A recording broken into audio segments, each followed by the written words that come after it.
Hello, everyone. Welcome back. I'm your host, Owen Smith, with What's the Word? Today, I'm joined by Austin Johnson. Thank you, Austin, for taking the time out of your day and joining me for this episode. No worries. Thank you for having me. So, tell me a little bit about yourself. My name's Austin. I majored in global security intelligence. I graduated from the Prescott campus in 2023, and I graduated a year early from when I was supposed to go graduate. So I started in 2020, and then I graduated in 2023. Working through the pandemic in college was a little different, so that was kind of interesting. But outside of like college, I really enjoy scuba diving, the outdoors, kayaking, camping, and hanging out with friends.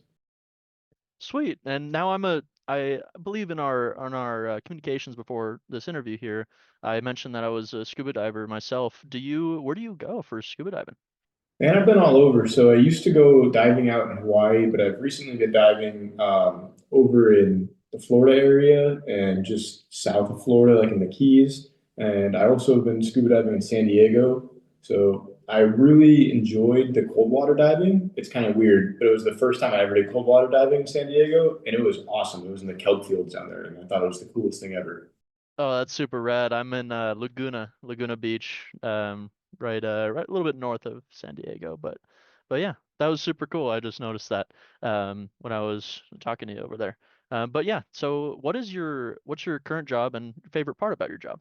Well, right now I work in law enforcement, and my favorite part about my current job is being able to help people every day. And every part of this job is something new, it's something different. It's always changing, and each day brings its own sets of challenges that each call for service is so different. So, like when you go on a call for service, you're never going to get the same thing at all. So each day is always going to be different, and you get to help so many different people every day. And it's just a really rewarding career.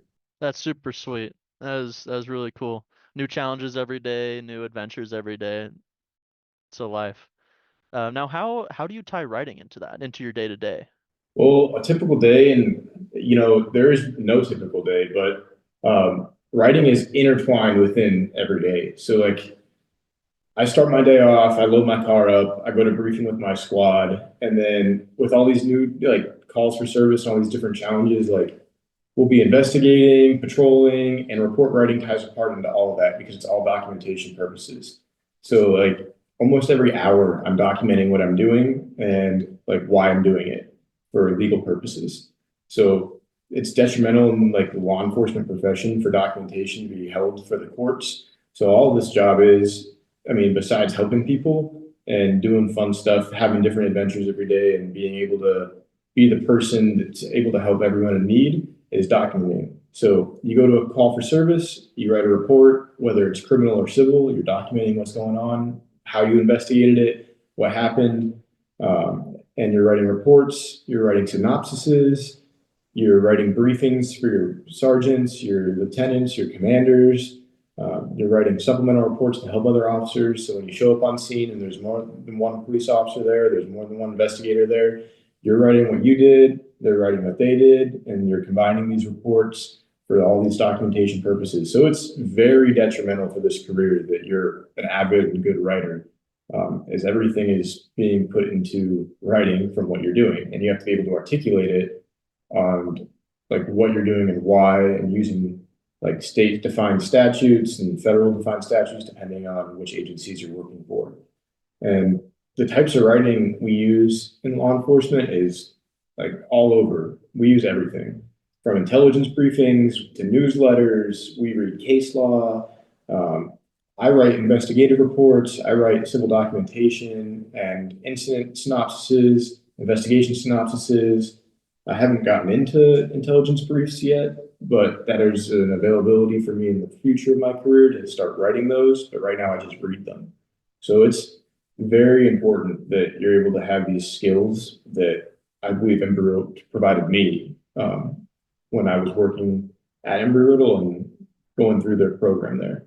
So you just get as much as you can, as true as possible, as clear as possible, so that when it gets reread by someone else or your higher ups, that they know exactly what happened and they're able to take themselves into your point of view. Pretty much. So like we have different types of reports too. So like there's the criminal side of things and the investigative side of things, and there's the documentation reports of like and of third person. So like officers showed up, they did this, they did that, they did this, and then there's like different types of writing styles too. So there's like the intelligence writing styles or intelligence briefs where you say like this group of like if we're framing it with what I did at Embry-Riddle, I focused on like cartels, and you're supposed to in one of the writing classes, which is intelligence writing, you're supposed to track like a part of the world, and I was tracking like cartels and what they're doing and reading local like open source intelligence. And that's not what I do in my job now, but there's someone in my job currently that I work with that does that, and I can get to that position as well. So Embry-Riddle really set me up to be able to move on to that position if I really wanted to. But they have all this different types of writing style that we can use. So like with the reports, it's a lot of like my point of view, what I did, how I investigated it, and from the investigative side of things. And then with the summaries and the briefs, it's more of like an overview of like what happened. So it's like the bottom line up front kind of thing, you know, like an elevator pitch per se of like what happened. And that way, if someone briefly looks at it, they can understand, oh, that's what that person did on this call. So you got to do all these different things when you're going to calls for service. And it's all done at the end because obviously you can't always be typing and documenting as you're going through. So you gotta go through and process everything at the end and write it all down and make sure you articulate everything in the right way so that it's all documented properly. And that's one of the fun challenges of this job. That's great transition to my next question too. How similar or different were a lot of the writing you did at Embry-Riddle goes into the workplace. It sounds like a lot of it did transition, but I'm sure there's more there that you had to learn outside of Embry-Riddle and actually on the job.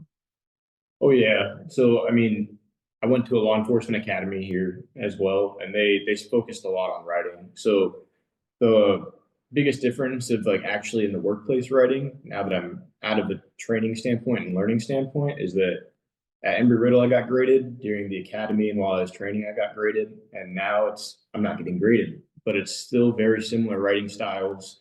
Um, and everything's being used in a very similar way. When I was at Embry-Riddle, there's a lot of like research, analytical writing. I did a internship when I was there where I did crime data statistics and had to do some analytical research, which was pretty cool. And that experience brings it over into investigative stuff because you got to look at investigations from an analytical standpoint. You're trying to figure out what's going on. And it's not necessarily always going to be analyzing like numbers, right, per se, but you still have to have that mindset and you still have to be able to write in such a way that you can articulate what you were looking for, what you saw, what happened, and then what the end result was. So with that writing that I was able to learn from at Embry-Riddle and then build upon at my job, it was very great transition from Embry-Riddle to the workplace. That's great to hear. Yeah.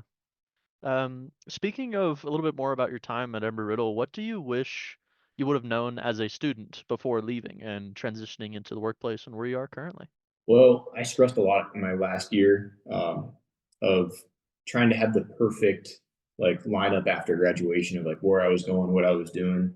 And I actually didn't start working in law enforcement until 2024. So graduating in 2023, thinking I was going to go straight into a job, and I then had some, I wouldn't say hiccups, but like it didn't go the way I thought it was going to go. You know, it didn't go perfectly as planned, but that's because obviously the world isn't going to be something that you can plan for everything.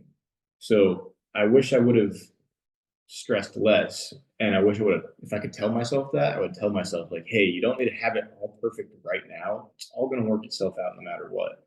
And like during 2023, I traveled domestically and I had a job as a, like working a security contract for a very large financial company.